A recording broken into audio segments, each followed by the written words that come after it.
Hi, appreciate you watching this. This is video number 32 in my series about prostate cancer.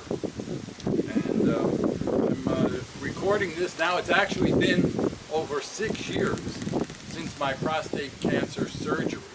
I'm not going to recap all my other videos, but the bottom line is that, hey, I have stage 4 prostate cancer, and the last time I was in to see my surgeon a year ago, I think he was surprised to see me around. And if you want to see how I did it or how I think I did it, because you can be sure, check out my other videos. But I'm still here. I get my PSA test every 3 months. I've managed to keep it under 0 pretty much, or under 1. And it hasn't moved at all. So I do a lot of strange things, and I've totally changed my diet. But like I said, see my other videos. When I was in to see my surgeon that I mentioned before a year ago, and I was talking to him, and a couple years back, a federal medical board recommended that ladies don't go in for a mammogram.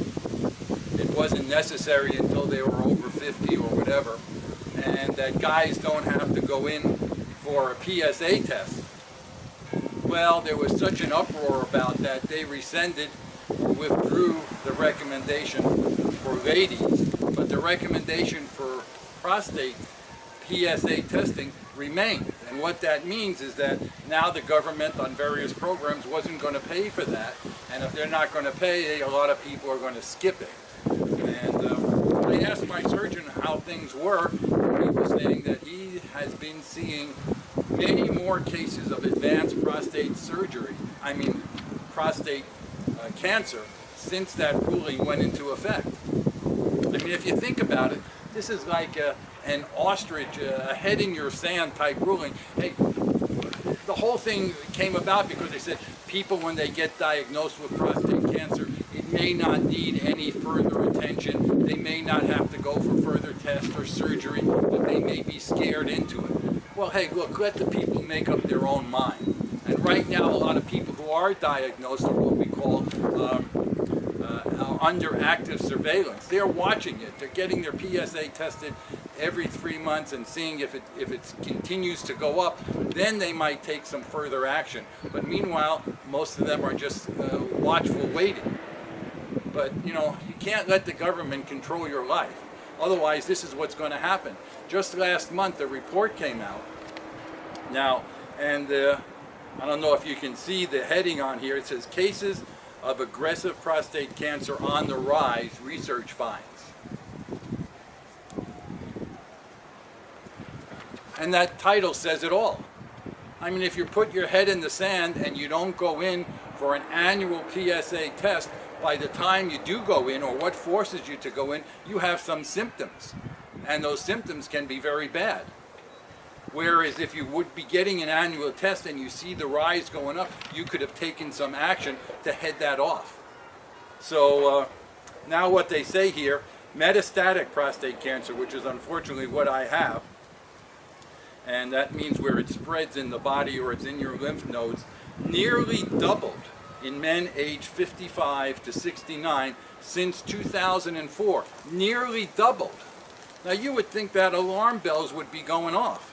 But I think with Obamacare around the government paying for this stuff, that's not the case. Because basically what this says is there not enough evidence to conclude that the lax standards of going in and getting this test is the reason for this. So what does that mean? All of a sudden, since 2004, some meteorite hit the earth someplace and now it's spread prostate cancer around? No, come on. These people should get real. And I'll tell you one other thing. If you're not getting an annual, if you don't have prostate cancer and you're not getting an annual prostate PSA test, you're just a jerk. Even if you have to pay for it yourself, this is money well spent. It's going to cost you 75, maybe $100 if you had to pay for it today. That's money well worth it. because the way you diagnose it's not what the number is now, it's if your PSA score is moving up.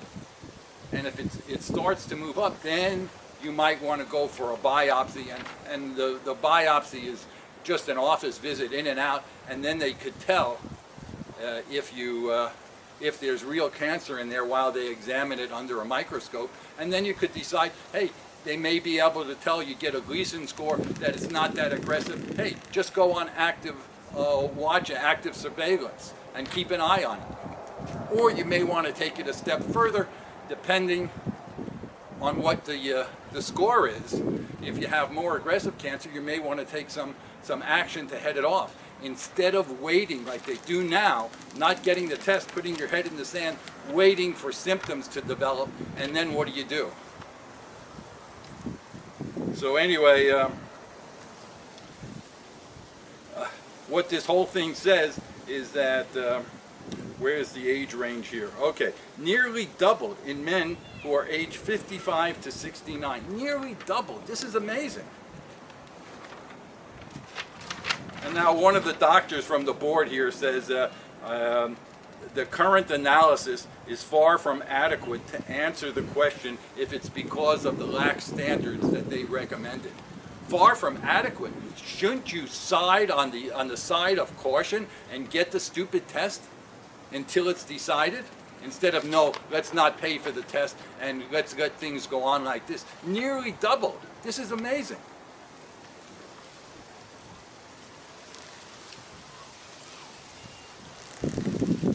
And here one doctor, they got one guy probably not getting any government grants, not connected with the government and telling you the truth. And what this doctor says here, and here's a quote. If I were a patient, I would want to be vigilant. I firmly believe that PSA screening and rectal exams save lives. I couldn't have said it better. Hey, appreciate you watching. Be sure to subscribe to my channel. And if you haven't seen my other videos, my other 31 videos, hey, go back. You'll see my whole diary going from before surgery all the way up till now. And keep in mind that just because you have prostate cancer, it doesn't mean it's going to turn into metastatic prostate cancer. And if it does, like I have, you still can be around for a long time. But you got to take that as a kick in the rear and do on your own, such as change your diet and check on other things. Again, I'm not going to recap, but look at my other videos. Hey, thanks for watching.